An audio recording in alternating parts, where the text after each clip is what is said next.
वो इस समय क्या कर रहा है? राजन, इस समय मैं आपके प्रश्नों का उत्तर दे रही हूँ, इसलिए मैं तुम्हारी गुरु हूँ और तुम मेरे शिष्य। पर मैं खड़ी हूँ और तुम बैठे हो। यदि अपने प्रश्न का उत्तर चाहते हो तो तुम्हें मुझे अपना आसन देना होगा।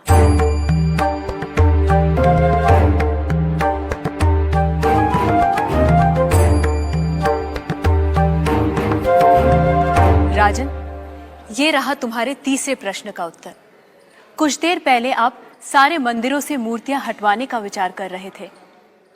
इस समय आप ईश्वर के बारे में फिर से विचार करने लगे हैं।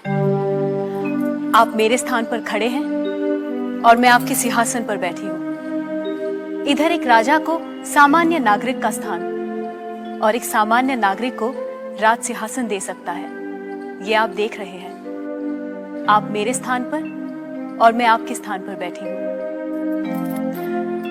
ईश्वर इस समय ये करवा रहा है।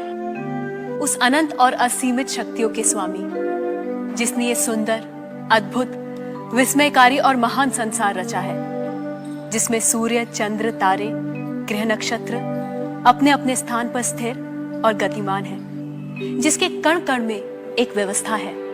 ऐसे शब्दों और ज्ञान से परे ईश्वर के लिए क्या संभव है? इस पात्र में आपको क्या दिखाई दे रहा है?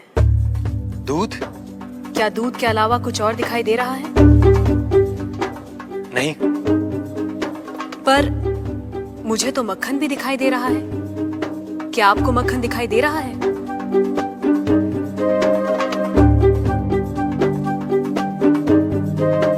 नहीं। पर राजन, क्या इसमें मक्खन नहीं है?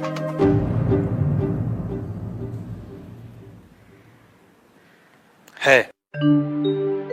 जैसे दूध के कण कण में मक्खन है, मक्खन के कण कण में घी है, वैसे ही ईश्वर सृष्टि के कण कण में भिन्न भिन्न रूपों में है, जो है पर दिखाई नहीं देता।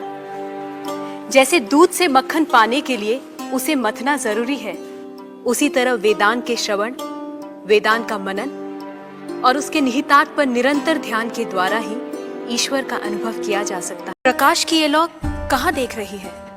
किसे देख रही है? ये सभी को देख रही है। सभी और देख रही है। राजन, जिस तरह इस मोमबत्ती का प्रकाश चारों ओर फैला हुआ है, उसी तरह ईश्वर की चेतना चारों ओर फैली हुई है, और उसी चेतना के कारण हम चलते हैं, बोलते हैं और सुनते हैं। जैसे ये प्रकाश सभी ओर देख रहा है, वैसे ही ईश्वर सभी ओर देख रहा है।